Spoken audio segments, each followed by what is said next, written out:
9 avril 1940, les Allemands attaquent la Norvège et le Danemark. L'opération Weserübung est déclenchée. Hitler décide d'envahir cette partie de la Scandinavie car l'Allemagne manquait en ressources de minerais de fer qui lui étaient livrés par la Suède depuis Narvik mais ralentis par un blocus exercé par les Alliés qui contrôlaient la côte norvégienne avec des bases britanniques.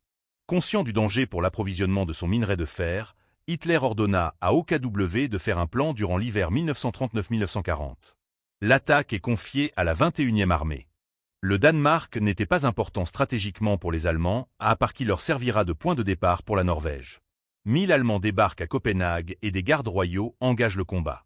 Des formations de bombardiers allemands commencèrent à survoler la capitale danoise et face au risque d'un bombardement de la population civile, le gouvernement danois capitula.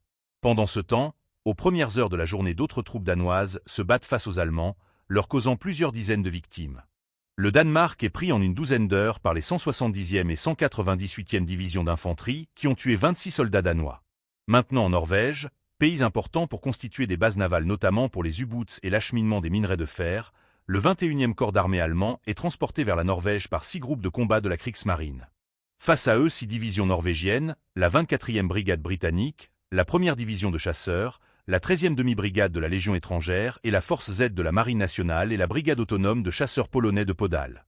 Le croiseur lourd Blücher est coulé à 5h15 dans un fjord par de vieux canons Krupp du fort d'Oscarsbourg et de vieilles torpilles, ainsi il coule avec environ 600 et 1000 hommes.